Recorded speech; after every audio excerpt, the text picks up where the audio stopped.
दोस्तों स्वागत है आपका सीटेट परीक्षा के लिए अहम टॉपिक यानी सीडीपी। और सीडीपी की सीरीज में ये हमारा दूसरा एपिसोड है जिसका नाम है आनुवंशिकता एवं वातावरण, जिसको अंग्रेजी में बोलते हैं हेरेडिटी एंड एनवायरनमेंट। दोस्तों ये पूरी सीरीज है हमने एनआईओएस के डीएलएड कोर्स और 11th 12th के साइकोलॉजी की टेक्स्ट बुक के आधार पे बनाई हुई है। तो सीटेट एग्ज़ाम को ध्यान में रखते हुए पूरा सीटेट पेपर स्टाइल के ऊपर फोकस्ड है। दोस्तों हम इस एपिसोड में क्या सीखेंगे बात कर लेते हैं। तो आनुवंशिकता का अर्थ और जैविक आधार, वातावरण का प्रभाव, आनुवंशिकता मल्टीप्लाई वातावरण, तो दोनों मिलके बनेगा डेवलपमेंट, शैक्षिक तात्पर्य, और बाकी जो एंड की स्लाइड्स है उसमें हम सीटेट के लिए कुछ ट्रिक्स देंगे और एक्सपेक्टेड क्वेश्चंस भी हम उसमें से निकालेंगे जो शायद पूछे जा सकते हैं, 90% पूछे जा सकते हैं। तो पहले तो आनुवंशिकता क्या है। डेफिनेशन ऐसी है कि माता पिता और पूर्वजों से जन्म के समय प्राप्त जो हमारे गुण है, हमारी बॉडी कैसी बनेगी, हमारा जो पूरा बॉडी है उसका बिहेवियर कैसा होगा, आगे जाके हमारे शरीर में कौन कौन से चेंजेस होंगे और कैसे होंगे, वो सब है वो इसमें जीन्स में आते हैं। तो एक डगलास एंड हॉलैंड की डेफिनेशन है वो देख लेते हैं कि निषेचित अंडाणु में उपस्थित संभवित विशेषताओं का संपूर्ण योग यानी आनुवंशिकता। आसान एग्जाम्पल में समझ लेते हैं कि यदि माता पिता की लंबाई अच्छी है तो बच्चे की भी लंबी होने की संभावना अधिक हो जाती है। और यहाँ पर हम एक फिक्शनल केस स्टडी देख लेते हैं क्लासरूम सिचुएशन के ऊपर बेस्ड कि एक बच्चा गणित और संगीत में बहुत तेज है क्योंकि उसके परिवार में कई लोग गणितज्ञ और संगीतकार है, तो उसका एनवायरनमेंट उसे मिला है ऐसा, इसीलिए वो ऐसा बन पाया है। हाँ ये तो है, लेकिन यहाँ पर मेन क्या बात बोली गई कि उनके परिवार में जो गणितज्ञ और संगीतकार बहुत से लोग हैं तो उसका गुण है वो जन्मजात उसके अंदर आ गया। और सीटेट ट्रिक यहाँ पर देख लेते हैं कि आनुवंशिकता एक स्थिर कारक है और इसे जीवन भर बदला नहीं जा सकता। वन लाइन रिवीजन पॉइंट है, आनुवंशिकता क्या है, बच्चे की जन्मजात क्षमता है, इनेट कैपेसिटी, याद रखना है। आनुवंशिकता व्यक्ति को एक सीमा प्रदान करती है कि वह अधिकतम कितना विकसित हो सकता है। इसके बाद दोस्तों आनुवंशिकता का जैविक आधार, बायोलॉजिकल बेसिस बोलते हैं। कैसे आधार क्या है, आनुवंशिकता हमारे अंदर कैसे आती है, तो नर और मादा की जनन कोशिकाएं जिनको हम सेल्स बोलते हैं वो दोनों मिलकर बनाती है युग्मनज, और उसमें 46 गुणसूत्र होते हैं। 23 है वो माता से और 23 है वो पिता से मिलते हैं और दोनों मिलकर एक जीन बनाते हैं जिसमें 40 से लेके 100 तक जीन होते हैं एक गुणसूत्र में। दोस्तों आप समझ सकते हो कि 46 गुणसूत्र होता है, यानी टोटल गुणसूत्र 40 होता है, अगर जोड़ बोले तो जोड़ है वो 23 होती है।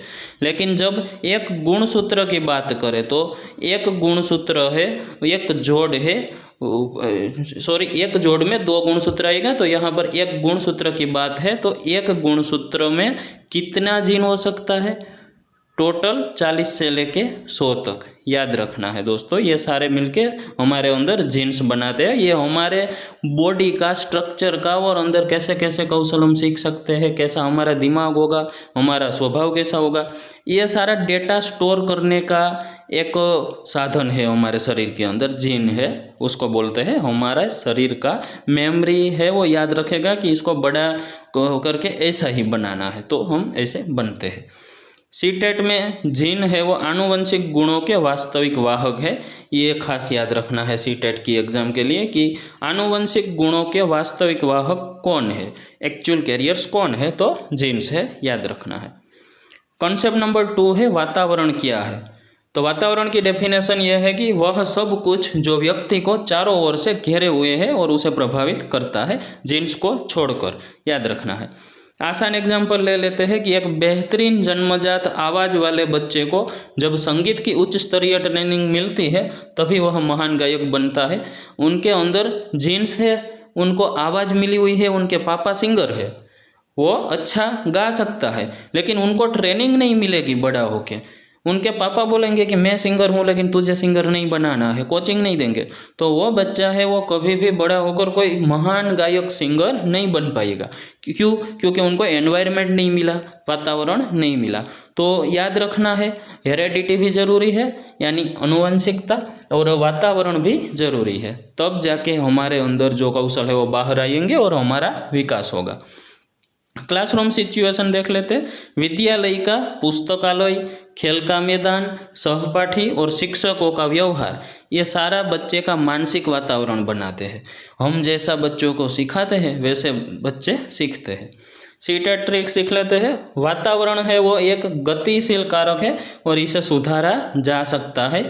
और जो हम हेरेडिटी की बात कर रहे थे, आनुवंशिकता को, तो आनुवंशिकता है उसको सुधारा नहीं जा सकता, याद रखना है। वातावरण है वो बाहरी शक्तियाँ और अवसर है, उसको हम बदल सकते हैं। वातावरण बच्चे की जन्मजात योग्यताओं को पोषित करता है और आकार प्रदान करता है। जुड़वा बच्चों का अध्ययन किया गया तो समरूप जुड़वा था, दो समरूप जुड़वे, दो भाई थे, उसमें सर्वाधिक समानता मिली, कोरिलेशन स्कोर उनका आया 0.90। भ्रातृसुलभ जुड़वा थे, उसका स्कोर हुआ 0.70, और सहोदर थे सिबलिंग्स, उनका स्कोर मिला 0.50। तो फ्रीमैन ने यह सिद्ध किया कि बच्चों को खराब वातावरण से निकालकर अच्छे वातावरण में रखने पर उनके मानसिक स्तर यानी IQ में 10 अंकों की वृद्धि हो सकती है। और जो बाकी हम यहाँ पर इंटेलिजेंस कोरिलेशन मैट्रिक्स का ग्राफ देखें तो उसमें सबसे ज़्यादा समानता किस में देखने को मिली, तो समरूप जुड़वा में, ये भी याद रखना है। बुद्धि पर आनुवंशिकता का प्रभाव बहुत स्पष्ट है, लेकिन एक बेहतर वातावरण इसे काफ़ी हद तक निखार सकता है। यहाँ पर सिंथेसिस यानी बाल विकास का गोल्डन रूल, ये भी देख लेते हैं कैसे। वुडवर्थ ने बोला है, ये नाम याद रखेंगे, वुडवर्थ, ये किसने दी है ये फॉर्मूला? वुडवर्थ ने। विकास क्या है? अनुवंशिकता और वातावरण दोनों का गुणनफल है, मल्टीप्लाई करना है, याद रखना है। जब हम प्लस की निशानी लगाएंगे तो उसको हम योगफल बोलेंगे। तो जहाँ पर हमें सीटेट की एग्जाम में दिखे कि क्या विकास अनुवंशिकता और वातावरण का योगफल है, तो योगफल आते ही हमें रोंग कर देना है, नहीं। अगर वो बोले कि क्या विकास अनुवांशिकता और वातावरण का गुणनफल है, तो हाँ राइट है। और ये भी याद रखना है कि अगर हमें घुमा फिरा के पूछे कि सिर्फ अनुवंशिकता से विकास हो सकता है, नहीं हो सकता, सिर्फ वातावरण से विकास हो सकता है, नहीं हो सकता, दोनों ज़रूरी है, ये याद रखना है। जैसे यहाँ एग्जाम्पल मैंने लिया है कि कोई एक बीज है, उसको हम मिट्टी में बो दें, लेकिन खाद ना डाले, पानी ना डाले, तो क्या वो कोई बड़ा पेड़ या छोड़ बन पाएगा? फसल हमारी होगी बिना पानी के? नहीं होती। तो उनको मिट्टी भी चाहिए, खाद भी चाहिए, पानी भी चाहिए। तो बस यही बात है। बीज है, उसको पता है कि मैं पपीते का बीज हूँ, मुझे बड़ा होकर पपीता ही बनना है। आपने कभी सुना है कि पपीते के पेड़ पे आम आ गई है? नहीं आएंगे। क्यों? क्योंकि वो पपीता ही बनेगा, पपीते का बीज है। तो बच्चा जो है वो भी हमारा जीन्स है, वो उसके अंदर लेके ही आता है। तो जैसे बड़ा होगा तो हमारे अंदर जो खूबी है, जो खामी है, वो उसके अंदर भी थोड़ी बहुत देखने को मिलेगी। लेकिन उसके अंदर जो बनने की कैपेसिटी है, जो हम कुछ बन चुके हैं, हमारे अंदर कुछ कौशल है, वो उनके अंदर आ सकते हैं, लेकिन उसके लिए उसको एनवायरनमेंट चाहिए। तो ये भी याद रखेंगे। विकास है वो दोनों का गुणनफल है, योगफल नहीं है। और परीक्षा में कभी भी केवल आनुवंशिकता या केवल वातावरण वाला विकल्प आए तो वो सही नहीं है, गलत कर देना है। हमेशा दोनों की अंतःक्रिया, ये बात हमें याद रखनी है। विकास के लिए आनुवंशिकता और वातावरण दोनों समान रूप से अनिवार्य है, इन्हें अलग नहीं किया जा सकता। विजुअल कंसेप्ट यहाँ आप देख सकते हो कि अगर क्षेत्रफल का रूपक हमें चाहिए तो सिर्फ ऊंचाई या तो सिर्फ आधार पर हम इसका क्षेत्रफल नहीं निकाल सकते हैं, हमें दोनों चाहिए होगा, बेस भी और हाइट भी, तभी जाके एरिया का हमें क्षेत्रफल मिलेगा, एरिया मिलेगा, याद रखना है। शैक्षिक तात्पर्य क्या है इनका? तो शिक्षकों के लिए इसका अर्थ समझ लेते हैं कि वैयक्तिक भिन्नताओं को हमें पहचान कर उसके हिसाब से खुद को अंदर हमारी जो पढ़ाने की विधि है उसमें हमें कुछ सुधार करना है। बच्चा कहीं गलत है ही नहीं। बच्चे, बहुत सारे बच्चे हमारे स्कूल में पढ़ते होते हैं और हमें पता है कि उसमें से 10 से 20% तक बच्चे ऐसे होते हैं जो कुछ भी कर लो पढ़ाई में ध्यान नहीं देंगे, तो वो बच्चों की गलती नहीं है। अगर सीटेट में कहीं भी बच्चे की गलती निकल जाए तो वो ऑप्शन गलत है। बच्चे की कहीं गलती है ही नहीं। पूरा सीटेट का पेपर छान मारो इतने साल का, हमें यही याद रखना है कि बच्चा है वो गलती कर सकता है, लेकिन वो गलती क्यों की, क्योंकि उसको जो एनवायरनमेंट मिला वो मैनेजमेंट की गलती है या तो टीचर की गलती है, इसी वजह से तो आरोप हम पे ही आएगा। और ये सही भी है, क्योंकि बच्चा तो जैसा देखेगा, जैसा सुनेगा, वही सोचेगा और वही करेगा। तो सबसे पहले हमें ये याद रखना है कि ये चाइल्ड सेंटर्ड है सारा, तो बच्चे को ध्यान में रखते हुए, बच्चे को केंद्र में रखते हुए हमें सुधार करना है। जैसे एक कुशल माली हर पौधे की अलग अलग ज़रूरत, धूप, पानी, उसके अनुसार देखभाल करता है, वैसे ही शिक्षक हर बच्चे की ज़रूरत समझता है या समझनी चाहिए। हमें क्या करना है, सारे बच्चे हैं उनकी कैपेबिलिटी अलग अलग है, कोई गणित में अच्छा है, कोई अंग्रेजी में अच्छा है। तो ये दोनों बच्चे हैं जो गणित में एक अच्छा है, एक अंग्रेजी में अच्छा है, तो दोनों की गति है वो अलग है सीखने की। तो शिक्षक को ये समझना होगा कि कौन सी मेथड से हमें इसको पढ़ाना है और दोनों को अलग अलग वर्क देना है, अलग अलग प्रोजेक्ट मेथड अपनानी है। शिक्षक को बालकों की भिन्नता के अनुसार अपनी शिक्षण विधियाँ बदलनी चाहिए।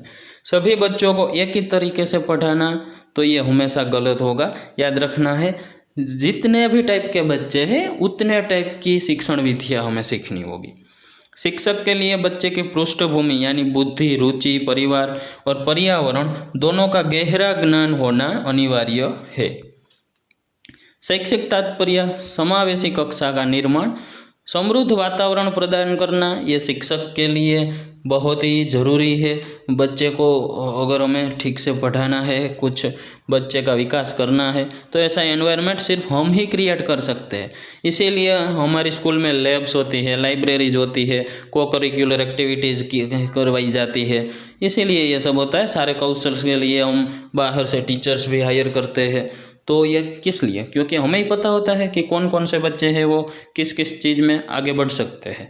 सभी प्रकार के बच्चों के लिए ये आवश्यक है, और प्रतिभाशाली से लेकर पिछड़े बच्चों तक। तो हमें इसमें कोई भी बच्चा है उनको ये हैंडीकैप है, वो है, ये नहीं कर सकता, ये मानसिक विकलांग है, ऐसा कुछ नहीं करना है। शिक्षक है उनको सबको समावेशी कक्षा में, एक ही समावेशी कक्षा किसको बोला जाएगा, एक ही क्लास में बिठाना है और सभी को उसकी ज़रूरत के अनुसार पढ़ाना है। यदि कोई बच्चा पढ़ाई में पिछड़ रहा है तो एक आदर्श शिक्षक कभी बच्चे को दोष नहीं देगा, बल्कि कक्षा के वातावरण और अपनी शिक्षण विधि में सुधार करेगा। सीटेड ट्रिक है कि बच्चे की विफलता है, उनको हमेशा व्यवस्था की विफलता मानना है। बच्चा को कभी भी विफल हो जाए, अगर वो सक्सेस नहीं पा रहे, तो गलती किसकी है? टीचर्स की है, मैनेजमेंट की है, ये याद रखना है, या तो एनवायरनमेंट या सिस्टम की गलती है। विद्यालय को केवल रटवाने की जगह नहीं, बल्कि व्यक्तित्व विकास और दिशा निर्देश का केंद्र होना चाहिए। एक अनुकूल वातावरण यानी फेवरेबल एनवायरनमेंट अगर बच्चे को मिल जाए तो हर स्तर के बच्चे की अंतर्निहित शक्तियों को अधिकतम कर सकता है। अगर बच्चे को योग्य वातावरण मिल जाए तो बच्चा है आगे बढ़ सकता है। सीटेड मास्टर चीट शीट यहाँ पर मैंने दी हुई है, ये सारे वर्ड्स याद रख लेने हैं। जब भी आपको ये सारे वर्ड्स सुनने को मिले, पढ़ने को मिले, याद रखना मैं बोल रहा हूँ केवल आनुवंशिकता, केवल वातावरण, योगफल, जोड़, स्थिर, निश्चित विकास, सभी के लिए एक समान निर्देश, बच्चे की पृष्ठभूमि को दोष देना, ये जितने भी वर्ड्स मैंने अभी बोले उन पे रॉन्ग लगा दो, ये कभी आंसर नहीं हो सकता। तो सही आंसर क्या हो सकता है?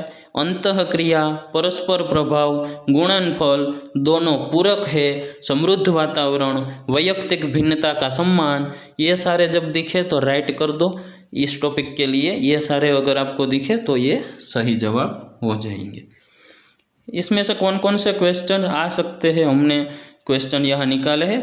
अगर पूछा जाए कि बाल विकास में आनुवंशिकता और वातावरण की भूमिका के बारे में कौन सा कथन सत्य है, तो हमें टिक करना है बी, विकास आनुवंशिकता और वातावरण का गुणनफल है। मैं फिर से बताता हूँ, योगफल यानी प्लस होगा, गुणनफल यानी क्रॉस होगा, तो हमें गुणनफल सही करना है, योगफल गलत करना है। योगफल नहीं आएगा, गुणनफल है, ये एक थोड़ा सा याद रख लेना है। मानव व्यक्तित्व यानी ह्यूमन पर्सनालिटी किसका परिणाम है? तो आनुवंशिकता और वातावरण की अंतःक्रिया का, यानी क्या बन गया? विकास बन गया। प्रश्न नंबर 3, प्रश्न नंबर 3 पे आते हैं। प्रकृति पोषण विवाद में प्रकृति से क्या तात्पर्य है? जैविक विशिष्टताएं या वंशानुक्रम सूचनाएं, ये याद रखना है। एक शिक्षिका अपनी कक्षा में वैयक्तिक भिन्नताओं को कैसे संबोधित कर सकती है? बच्चों के आनुवंशिक और पर्यावरणीय पृष्ठभूमि को समझकर एवं सम्मान देकर। तो ये भी सही हो जाएगा। अब दोस्तों, हमने जितना भी पढ़ा है इस एपिसोड में उस पर एक नज़र कर लेते हैं। आनुवंशिकता, तो इसके अंदर हमने देखा जैविक कारक स्थिर है, प्रकृति उसकी विकास की सीमा तय करती है, और वातावरण के अंदर हमने देखा बाहरी कारक गतिशील, पोषण, विकास के अवसर देता है। और एक हमने कोड भी यहाँ पर शॉर्टकट भी याद रखी, H × E, दोनों की अंतःक्रिया। तो गुणनफल होगा दोनों की अंतःक्रिया, यानी दोनों का गुणनफल है, तो क्या मिल जाएगा? वैयक्तिक भिन्नता का आधार विकास बन जाएगा, याद रखना है। दोस्तों, ये पूरा जो एपिसोड 2 था हमने यहाँ कंप्लीट किया है। आपकी तैयारी पूरी हुई, अब बारी है सफलता की। अब आप पेन उठाओ, अपनी कॉपी उठाओ, और जितना भी पॉइंट्स आपको समझ नहीं आया वो वीडियो को फिर से देख सकते हो, या तो मुझे नीचे कमेंट कर सकते हो। और जो भी नोट्स अब बनानी है, शॉर्ट नोट्स बना के इसका रिवीजन करो। हम मिलते हैं नई वीडियो के साथ नए एपिसोड में कल के लिए। तब तक बाय, जय हिंद।